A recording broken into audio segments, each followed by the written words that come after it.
خوشبو کے ساتھ مہک جایا کرتے تھے۔ یہ تاجدار کائنات صلی اللہ علیہ وسلم کے جسم اطہر کی فضیلت تھی۔ اور آقا کائنات صلی اللہ علیہ وسلم اگر رفع حاجت کے لیے بھی تشریف لے جاتے تو رفع حاجت فرمانے کے بعد جب آقا علیہ السلام واپس آتے تو صحابہ کرام فرماتے کہ ہم جا کر دیکھتے کہ وہاں دیکھیں کیا ہے۔ تو آقا علیہ السلام جہاں رفع حاجت فرماتے تھے، صحابہ کہتے ہیں وہاں پر نیاز ہو کے خوشبودار بوٹے اگے ہوتے تھے، ہمیں کبھی کچھ نظر نہیں آتا تھا۔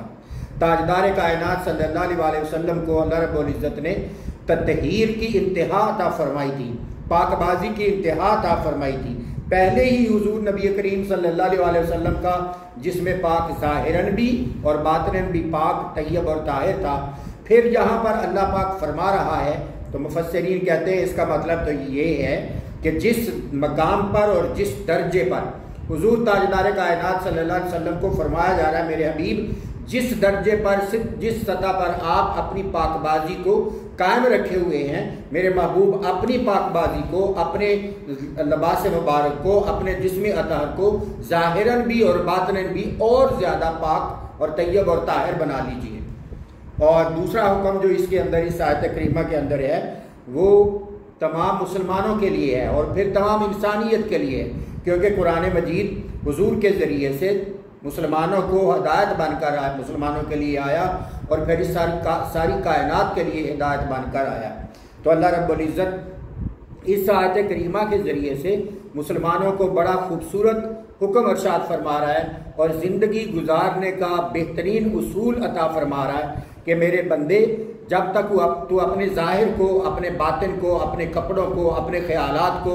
اپنی سوچ کو، اپنے قلب کو صاف طیب اور طاہر نہیں کرے گا، اس وقت تک تو میری قربت نہیں پا سکتا۔ اللہ کی قربت پانے کے لیے ظاہر بھی پاک ہونا اور باطن بھی پاک ہونا لازم ہے۔ اگر کوئی شخص یہ کہے کہ میرا ظاہر تو پاک ہے، میرے کپڑے بڑے خوبصورت ہیں، پاک صاف ہیں، مگر اس کی سوچ اچھی نہ ہو، اس کی نیت اچھی نہ ہو، اس کے دل کے خیالات برے ہوں، تو وہ کبھی بھی اللہ رب العزت کی قربت کو نہیں پا سکتا۔ اللہ کی قربت پانے کے لیے ضروری ہے کہ بندہ اپنے ظاہر کو بھی صاف کرے اور اپنے باطن کو بھی پاک کرے۔ جتنے بھی اولیاء اللہ ہوئے ہیں، جتنے بھی اللہ کے مقربین اور محبوبین ہوئے ہیں، وہ سارے اسی بات پر زور دیتے رہے ہیں اور خود ان کا اسوا اور ان کی سیرت، ان کا اٹھنا بیٹھنا چلنا پھرنا، الفاظ ان کا لباس، ان کے الفاظ، ان کے خیالات، ان کی سوچ اتنی پاک طیب اور طاہر ہوتی تھی کہ ان کے پاک خیالات کی وجہ سے اللہ رب العزت ان کو اپنے مقرب بنا لیتا ہے۔ اور اللہ کے جو اولیاء ہیں ان کی نشانی اور ان کی پہچان بھی یہی ہے کہ وہ ظاہر بھی اپنے لباس میں بھی پاک صاف ستھرے ہوتے ہیں اور اپنے خیالات میں، اپنے دل میں، اپنی نیت میں ہر طرح وہ پاک طیب اور طاہر ہوتے ہیں۔ صرف ولی بنتا ہی وہ ہے جو اس طرح اپنے آپ کو معاشرے سے الگ کر لیتا ہے۔ یعنی عام لوگ جس طرح صاف ہوتے ہیں ان کی صفائی اور زیادہ بہتر ہوتی ہے۔ جس طرح عام لوگوں کی سوچ اچھی ہو تو ان کی اولیاء اور صالحین کی جو سوچ ہے وہ ان سارے لوگوں سے زیادہ اچھی اور زیادہ خوبصورت ہوتی ہے۔ ان کے ظاہری صفائی اور ان کی باطنی صفائی، دل کی صفائی، نیت کی صفائی کی وجہ سے اللہ رب العزت ان کو اپنے بندوں میں شامل فرما لیتا ہے۔ اور اگلی آیت کریمہ کے اندر فرمایا وَالرُّجْزَ فَاهْجُرْ، اور حسب سابق گناہوں اور بتوں سے الگ رہیں۔ یہ اب حضور نبی کریم صلی اللہ علیہ وسلم کو ڈائریکٹ خطاب تو فرمایا جا رہا ہے، لیکن آقا کائنات صلی اللہ علیہ وسلم تو کبھی کسی بت کے سامنے نہیں جھکے۔ اس پر تو آقا علیہ السلام کی بچپن کی زندگی مبارک سے لے کر آخر تک کبھی بھی ایسا نہیں ہوا کہ حضور تاجدار کائنات صلی اللہ علیہ وسلم نے کبھی کسی بت کو جھک کر سلام کیا ہو یا کسی کے سامنے جھکے ہو۔ تو پھر اللہ رب العزت کیوں فرما رہا ہے کہ میرے حبیب آپ بتوں سے دور رہیے، بتوں سے الگ رہیے؟ اصل میں اس آیت کے اندر ڈائریکٹ اللہ رب العزت ہمیں اور عالم انسانیت کو، پہلے مسلمانوں کو اور پھر پوری انسانیت کو خطاب فرما رہا ہے کہ اگر میرا بننا چاہتے ہو، میری مدد کے خواہاں ہو، میری نصرت کے خواہاں ہو، میری محبت کے خواہاں ہو، چاہتے ہو کہ اللہ رب العزت تمہیں عطا فرمائے، تو پھر شرط یہ ہے کہ میرا جو غیر ہے، جو اللہ کا غیر ہے، اس کی طرف جھکنا، اس کی طرف رجوع کرنا، اس کی طرف دیکھنا، اس سے امیدیں وابستہ کرنا، یہ ساری چیزیں چھوڑ دو۔ ساری امیدیں، سارے تعلقات، سارا ربط، سارا سلسلہ، اپنے ذہن کا، اپنے فکر کا، سارا کچھ، اپنی توجہات کا اللہ رب العزت کے ساتھ جوڑ لو، اور جو بھی اللہ کا مخالف ہے اس سے اپنا تعلق توڑ لو۔ اگر اپنا تعلق تم اللہ کے ساتھ مضبوط کر لیتے ہو تو اللہ رب العزت آپ پر اپنی رحمت کے اور اپنے فضل کے، اپنے کرم کے اور اپنی معرفت کے دروازے کھول دیتا ہے۔ اور اس میں ایک سوال یہ بھی آتا ہے کہ بتوں کے سامنے تو غیر مسلم تو جھکتے ہوں گے، جو کافر تھے، جنہوں نے حضور کا کلمہ نہیں پڑھا، جو مسلمان نہیں ہوئے، وہ تو بتوں کے سامنے جھکتے ہوں گے۔ اب مسلمان تو بتوں کے سامنے نہیں جھکتے۔ ہاں، مسلمان ان بتوں کے سامنے نہیں جھکتا جن کے سامنے کافر جھکتے تھے، مگر ہر شخص کے اندر ایک شیطان بیٹھا ہے، ایک شیطان کا بت بیٹھا ہے۔ تو جو اللہ پاک اشارتاً یہ بھی فرما رہا ہے کہ میرے بندو، اگر میری قربت چاہتے ہو، میرے قریب آنا چاہتے ہو، تو اپنے اندر بیٹھے ہوئے شیطان، اس کی طرف جھکنا بھی چھوڑ دو، اپنے نفس کی خواہشات کو میرے حکم پر قربان کر دو، اپنی خواہشات کو، اپنے دل میں آنے والی جو خواہشات ہیں، دنیا کی خواہشات، دنیا کی محبتیں، دنیا کی چاہتیں، ان ساری چیزوں کو اٹھا کر پھینک دو، صرف محبت کرو تو میرے ساتھ، تعلق جوڑو تو میرے ساتھ، رابطے میں رہو تو میرے ساتھ، بندے بنو تو میرے بندے بن کے رہو۔ اور یہ جو ساری دنیا کے اندر بت ہیں، کہیں عزت کا بت بندے کے اندر بیٹھا ہے، کہیں کسی چاہت کا بت بندے کے اندر بیٹھا ہے، کہیں اعلیٰ اچھا کاروبار اس کا بت بندے کے اندر بیٹھا ہے، کہیں اچھے لباس کا بت اندر بیٹھا ہے، کہیں قیمتی کمرے اور گھر کا بت بندے کے اندر بیٹھا ہے۔ تو یہ جو ساری خواہشات کے بت ہیں، اللہ رب العزت فرما رہا ہے میرے بندو ان سے الگ ہو جاؤ، ان کے قریب نہ جاؤ۔ اور کیوں؟ اگر تم ان کے قریب رہو گے تو پھر تم اللہ کی قربت نہیں پا سکتے۔ تو اس کے اندر ہمیں یہ حکم دیا جا رہا ہے۔ اور دوسری اگلی آیت کریمہ کے اندر فرمایا وَلَا تَمْنُن تَسْتَكْثِرْ، اور اس غرض سے کسی پر احسان نہ کریں کہ اس سے زیادہ کے طالب ہوں۔ اللہ رب العزت، اب حضور تو ایسا نہیں کرتے تھے نا کہ کسی پر احسان کرتے، کلمہ پڑھاتے یا مسلمان بناتے، دین کی دعوت کا کام کرتے، اور اس کے نتیجے میں لوگ مسلمان ہوتے، اسلام کے اندر آتے۔ تو یہ جو حضور کی محنت تھی، حضور صلی اللہ علیہ وسلم کی ساری محنت کے اندر، ساری تگ و دو کے اندر، سارے باغ دوڑ کے اندر کہیں بھی شائبہ اور شک تک بھی نہیں پایا جا سکتا کہ حضور صلی اللہ علیہ وسلم نے دین کی دعوت کا کام کیا ہو، اور آقا علیہ الصلوۃ والسلام کے اس کے میں مرضی اور خواہش یہ ہو کہ میں ان کو دین پڑھا رہا ہوں اور اللہ کی طرف بلا رہا ہوں، اور اس کے صلے میں، اس کے بدلے میں مجھے یہ کچھ دنیا کا دیں گے۔ دنیا کا تو حضور نہیں چاہتے تھے، تو پھر اللہ رب العزت حضور کو کیوں یہ فرما رہا ہے؟ حضور کو نہیں فرما رہا، حضور کے ذریعے سے اصل میں وہ مسلمانوں کو فرما رہا ہے، ساری انسانیت کو فرما رہا ہے کہ اگر تم کسی کے ساتھ نیکی کرتے ہو، کسی کے ساتھ بلائی کرتے ہو، تو صرف اللہ کی رضا کے لیے کرو۔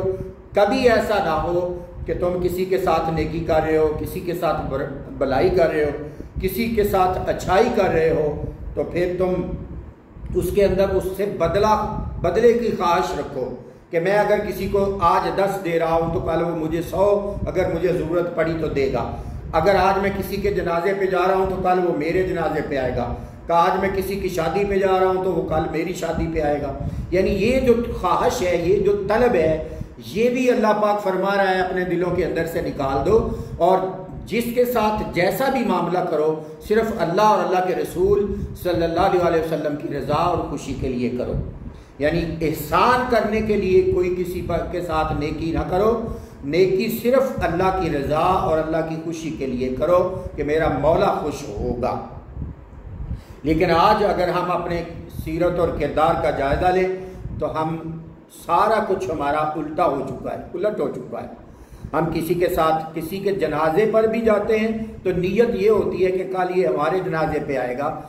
اگر ہم کسی کی شادی پہ بھی جاتے ہیں تو نیت یہ ہوتی ہے کہ وہ ہمارے آئے گا۔ یعنی ہم کسی نیک کام کو، کسی اچھے کام کو کرنے سے پہلے ہی ہماری نیت یہ ہوتی ہے کہ اس کے بدلے میں مجھے بھی اچھائی ملے گی. یعنی ہم کسی کے ساتھ اچھائی کرتے ہیں تو اچھائی لینے کے لیے کرتے ہیں، یا اللہ اور اللہ کے رسول صلی اللہ علیہ وسلم کی رضا اس میں مفقود ہوتی ہے. تو اللہ پاک فرما رہا ہے میرے حبیب آپ اپنے امتیوں کو فرما دیجئے کہ کسی کے ساتھ احسان کرو، کسی کے ساتھ اچھائی کرو تو اللہ کی رضا اور اللہ کو خوش کرنے کے لیے کرو. اور اگلی آیت کریمہ میں فرمایا والے رب کا فصبر، اور اپنے رب کے لیے صبر کیا کریں. اب حضور تاجدار کائنات صلی اللہ علیہ وسلم تو ہر چیز پہ صبر کرنے والے ہیں. حضور سے بڑھ کر تو کوئی صبر نہیں کر سکتا. کتنی بھی مشکلات آئیں، کتنی پریشانیاں آئیں، کافروں کی طرف سے ستایا جائے، آزمائشیں آئیں، بیماری آئے، دکھ آئے، جو دل چاہے آئے، حضور تاجدار کائنات صلی اللہ علیہ وسلم کی زبان اقدس پر کبھی شکوہ آ جائے یہ ہو ہی نہیں سکتا. کبھی حضور کی زبان اقدس پر شکوہ نہیں آتا. تو پھر اللہ رب العزت کیوں فرما رہا ہے میرے حبیب آپ صبر کیجئے. ایک حکم تو یہ ہے کہ آپ صبر کے جس درجے پر ہیں میرے حبیب اس سے اپنے آپ کو اس سے بھی بلند لے جائیے. جس درجے پر بھی ہیں اس سے آگے آپ اپنے آپ کو بلندی پر لے جائیے صبر کے مقام پر. کیونکہ صبر وہ دولت ہے جس کے متعلق اللہ پاک فرماتا ہے واللہ مع الصابرین، اللہ صبر کرنے والوں کے ساتھ ہے. تو حضور تاجدار کائنات صلی اللہ علیہ وسلم کے ذریعے سے اصل میں ہمیں امت مسلمہ کو حکم دیا جا رہا ہے کہ مصائب آئیں، پریشانیاں آئیں، دکھ آئیں، مصیبتیں آئیں تو اس پر آپ صبر کریں. اور خاص طور پر وہ لوگ جو دین کی دعوت کا کام کرتے ہیں، دین کا پیغام لے کر گھر گھر جاتے ہیں، گلی گلی جاتے ہیں، محلے محلے جاتے ہیں، ان کے لیے اللہ رب العزت فرما رہا ہے کہ تم خاص طور پہ صبر کا دامن کبھی ہاتھ سے نہ چھوڑنا. تمہیں آزمایا جائے گا، لوگ تمہیں برا بھلا کہیں گے، طرح طرح کی باتیں بنائیں گے، لیکن آپ نے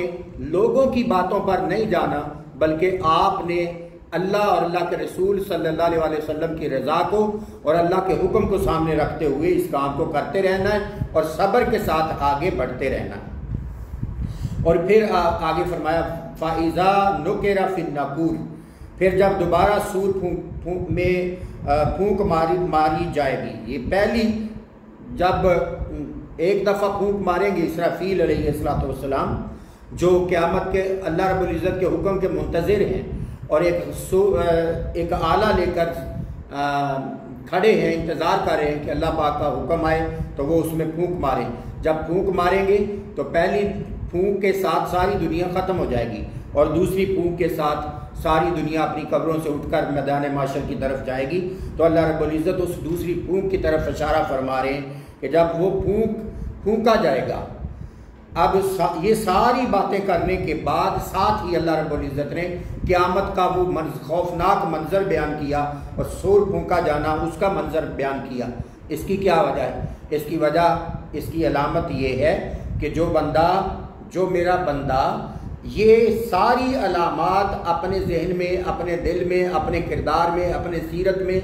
اپنے اٹھنے بیٹھنے میں، اپنے وے آف لیونگ میں لے آئے گا، وہ قیامت کے دن سرخرو ہوگا. اور جو ان سے دور ہوتا جائے گا وہ قیامت کے دن پکڑا جائے گا، قیامت کے دن اللہ کی گرفت میں آ جائے گا. اور پھر فرمایا فَذَلِكَ يَوْمَئِذٍ يَوْمٌ عَسِيرٌ، سو وہ دن یعنی قیامت کا دن بڑا ہی سخت دن ہوگا. یعنی ساری وہ علامات اور بڑا خوبصورت پیچھے مضمون اور سیرت اور کردار بیان کرنے کے بعد اللہ رب العزت ساتھ ہی قیامت کا ذکر بیان فرما رہے ہیں. اور اس کا مطلب صاف واضح ہے کہ جو بندہ اس طرح کا وے آف لیونگ اپنائے گا جو پیچھے بیان ہوا وہ قیامت کے دن سرخرو ہو جائے گا، اور جو اس طرح کا کردار، اس طرح کا رہنا سہنا نہیں اپنائے گا وہ قیامت کے دن پکڑ لیا جائے گا، اللہ کی گرفت میں آ جائے گا. اللہ رب العزت ہمیں ہر قسم کے عذاب سے محفوظ فرمائے. اور فرمایا کہ فَذَلِكَ يَوْمَئِذٍ يَوْمٌ عَسِيرٌ، وہ جو قیامت کا دن ہے وہ بہت سخت دن ہوگا، ہر کسی کے لیے بہت سخت ہوگا، اور جس نے اچھے عمل کیے ہوں گے اس کے لیے اس دن کی سختی کم ہوگی. اور اسی لیے روایات میں آتا ہے کہ حضور نبی کریم صلی اللہ علیہ وسلم نے فرمایا بعضوں کے لیے قیامت کا دن سینکڑوں سالوں پر محیط ہوگا، اور بعضوں کے لیے عصر کی نماز کے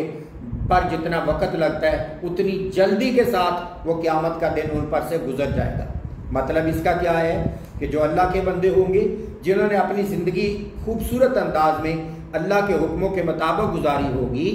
وہ ان پر وہ قیامت کا دن بھاری نہیں ہوگا، مگر جو اس پیچھے جو مضمون اللہ نے بیان فرمایا ہے